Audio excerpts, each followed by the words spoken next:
8'e sağlık kaldığı yerden tüm hızıyla devam ediyor. Şimdiki misafirimiz Canan Sepetçi. Hocam hoş geldiniz. Hoş bulduk, teşekkür ederim. Nasılsınız? İyiyim, sağ olun. Siz nasılsınız? Bizler de iyiyiz. Teşekkürler, sağ olun. Hocam duyu bütünleme terapisi nedir? Kimler tarafından yapılabilir? Duyu bütünleme terapisi, vücudumuzdan ve çevremizden aldığımız bilgileri merkezi sinir sistemimizde işlemleyerek tekrar vücudumuzdan cevap çıkardığımız bir terapi yöntemidir. Kimler uygular? Ergoterapistler, fizyoterapistler ya da dil konuşma terapisti uzmanları duyu bütünleme uzmanlığı sertifikası aldıktan sonra terapiyi uygulamaya hak kazanabilirler. Peki duyu bütünleme terapisi kimlere uygulanır hocam? Kimlerin ihtiyacı var? Aslında çocukluk, ergenlik, yaşlılık, yetişkinlik tamamına uygulanabilir. Fakat bizim en aktif uyguladığımız yaş aralığı 0-6 yaş aralığıdır. 0-6 yaş arasında duyu bütünleme, veliler geldiğinde çocuklarına eşlik ediyor mu peki hocam? Nasıl geçiyor seanslar? Küçük bir bahsedebilir misiniz? Tabii ki eşlik etmek durumundalar. Duyu bütünleme de hayat boyunca devam edilebilen bir problem halinde olabilir. Örneğin bebek gevşekse ya da çocuk yürümekte zorluk yaşıyorsa ya da çeşitli duysal hassasiyetleri varsa, örneğin sürekli dokunmak istiyorsa ya da tam tersi dokunmadan kaçıyorsa, yemek yeme reddi varsa, konuşmasında problem varsa, çeşitli problemlerde, bunlar illa tanılı problemler olmak durumunda değil, mutlaka bir duysal hassasiyeti olabiliyor. Ailenin çocuğun duysal hassasiyetini keşfedip ona yönelik rehberlik etmesi gerekiyor. O nedenle seanslarımızda ailelerimiz yanımızda yer almaktadır. O zaman duyu bütünleme bozuklukları diye tanımlayabilir miyiz? Evet hocam, Bu tanımlayabiliriz. bahsettiğiniz durumları. Yani isterseniz tekrar edelim hani seyirciler açısından. Duyu bütünleme bozuklukları denilen tanı gruplarımız var. Örneğin hiperaktivite ya da duyu bütünleme ihtiyacı olan çocuklarımız var. Örneğin otizmli çocuklarımız, prematüre bebeklerimiz, tanılı olmayıp duysal hassasiyet olan çocuklarımız var. Bunlar tipik gelişim gösteren çocuklar fakat yaşamları boyunca bazı zorluklarla karşılaşabiliyorlar. Örneğin görme problemi, görme hassasiyeti olan çocuklar akademik alanda zorluk yaşayabiliyorlar. Motor problemlerinde duysal hassasiyeti olan çocuklar yürümede problem yaşayabiliyorlar. Çimlere basamıyorlar, denizde kumlara basamıyorlar. Sürekli böyle ayakları havada çocuklar görürüz internet ortamında da. Bu çocuklar duysal hassasiyeti olan çocuklar ya da sürekli dokunmak istiyorlar insanlara, dokunarak sakinleşebiliyorlar ya da sakinleşmelerinin nedenleri bir sarılmak olabiliyor. Bunlar duysal hassasiyetleriyle ilgili tedavi ya da terapi görmesi gereken çocuklarımız oluyorlar.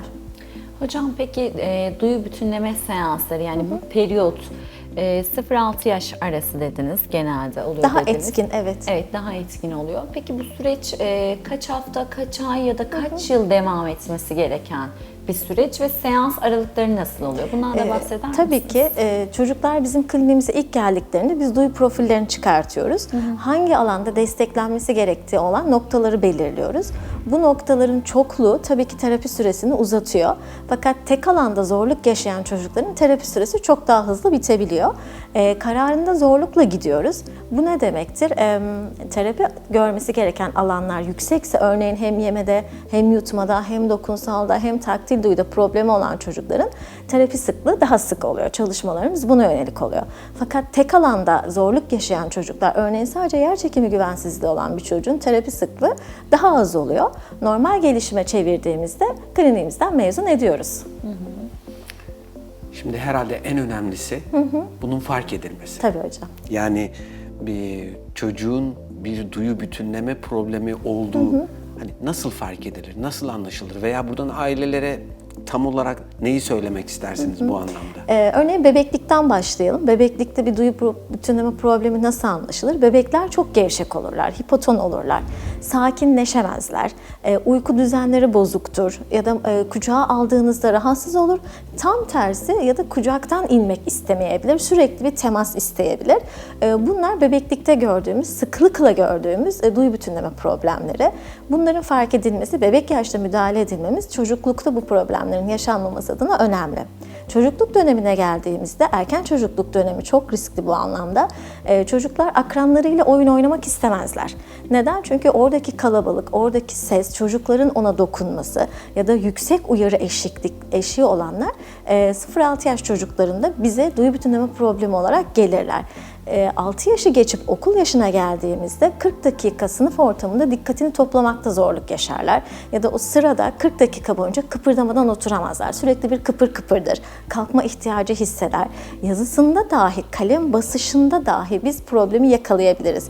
Kimi çocuk çok silik yazar, kimi çocuk da aşırı bastırarak kalemin ucunu kıracak derecede yazı yazar. Bunların tamamı aslında bir duyu bütünleme problemi olarak bizim müdahale etmemiz gereken alanlar. Peki hocam, duyu bütünleme seanslarında bu süreçte veli, yani çocuğun annesi babası nasıl desteklemeli? Çocuğun bahsettiğim gibi bir duyu profilini biz çıkartıyoruz. Duyu profilinin ihtiyacına göre aileye yapması gereken ya da yapmaması gerekenleri öğretiyoruz.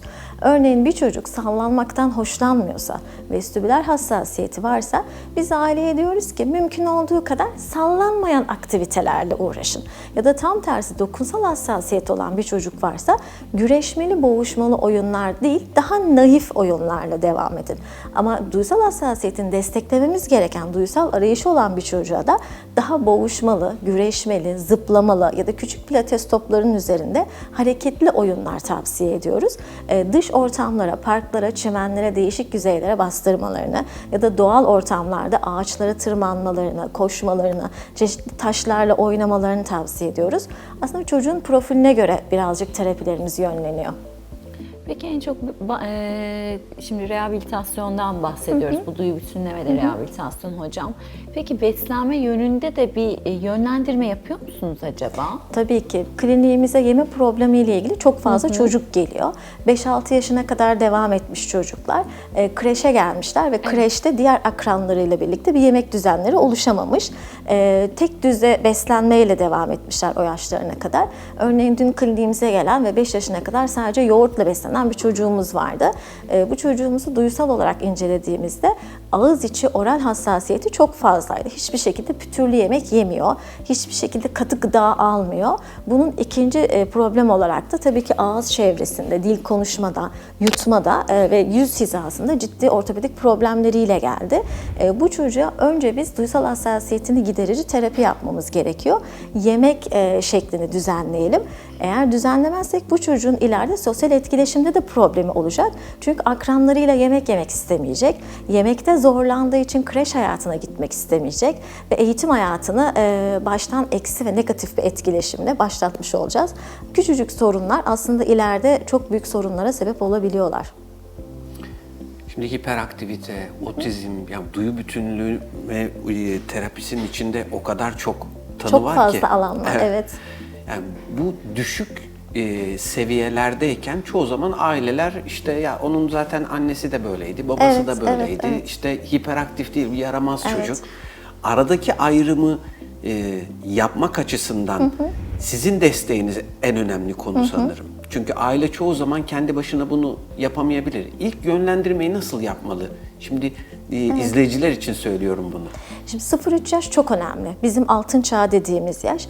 Özellikle son dönemde teknolojinin evlere çok fazla girmesiyle birlikte 0-3 yaşı biz ekrana maruz bırakmak durumunda kaldık. Ekrana maruz kalan çocuklarda da hiperaktivite oldukça çoğaldı. Aileler burada çok önemli bir ayrım yapması gerekiyor. Bizim çocuğumuzun nedeni neden acaba diye önce bir sorgulaması gerekiyor. Herhangi bir tıbbi tanısı varsa, otizm gibi ya da atipik gelişim gibi bir tanısı varsa burada zaten hiç beklemeden bir uzmana ya da pediatrik terapiste gitmek gerekiyor. Tanısı olmayan bir çocuğu tanılamak için de ailenin neden o çocuğun onları yaptığını önce bir bulması gerekiyor. Bazı durumlarda belki bir travma yaşamış oluyor çocuk ve sadece dikkat çekmek için bunu yapıyor.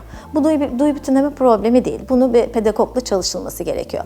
Fakat bazı durumlarda da çocuk uyurken dahi, otururken dahi, bir misafirlikte akranıyla oyun oynarken dahi sürekli kıpır kıpır, dikkati dağınık, bir oyuncakla 1 dakika oynayıp bırakıyor, öbürüne geçiyor. Ya da sürekli çekyat üzerlerinde. Hatta bazı aileler bize fotoğrafla gelir, çocuklar normal oturmaz, çekyatlara ters otururlar, kafası aşağı otururlar. Evet. Bu gibi çocuklarda biz mutlaka hiperaktivitenin nedeninin duysal sorun olup olmadığını klinikte deneyimlememiz gerekiyor, test etmemiz gerekiyor. Eğer durumumuz dürtüselse orada bir çocuk psikiyatrist uzmanından destek alıyoruz. Fakat durumumuz sadece Duyu bütünleme problemi ise bir uyarı arayışı, vestibüler arayış ya da farklı bir nedenden dolayı hiperaktivitesi varsa biz orada çözüm olabiliyoruz. Ama hiperaktivitenin de neden ve neyden kaynaklandığını çok iyi tespit etmemiz gerekiyor. Bu arada beraber çalıştığınız bölümlerden bahsettiniz. Evet. Yani kısaca onu da söylerim çünkü çok multidisipliner yaklaşım gerektiren bir multidisipliner. problem bu. Evet, evet. Öyle görüyorum. Örneğin otizmde çok yoğun tedavi alması gereken durumlar var. Sadece duyu bütünlemeyle de otizmi tedavi edemiyoruz. Burada özel eğitim öğretmenleri, çocuk gelişimciler, psikologlar, pedagoglar, çocuk psikiyatri uzmanları, tüm ekip otizmin tedavisinin içine giriyor. Bazen ilaç tedavisi kullanılması gerekebiliyor. Burada hekimlerimiz destek oluyor. Özel eğitimcilerimizin çok önemli bir rolü var otizmde. Davranış problemleri çalışabiliyorlar. Duyu bütünleme uzmanları duysal sorunlarını çalışıyorlar ve tabii ki akademik düzeyde olan otizm çocuklarla da sınıf öğretmenleri ya da daha anaokulu düzeyindekilerle okul öncesi öğretmenleri bizim ekibimize dahil olup bize ciddi anlamda destek veriyorlar. Çok teşekkür ederiz hocam. Çok Biz teşekkür teşekkürler. ederiz. Sağ olun, ağzınıza sağlık. Evet, bugünkü 8'e Sağlık'ta misafirimiz Canan Sepetçi'ydi. Kendisiyle duyu bütünleme terapisinden bahsettik. En çok görünen yaş aralığından bahsettik. Tedavi süreci nasıl ilerlemeleri bunlardan bahsediyor olduk. Evet, 8'e Sağlık kaldığı yerden tüm hızıyla devam ediyor.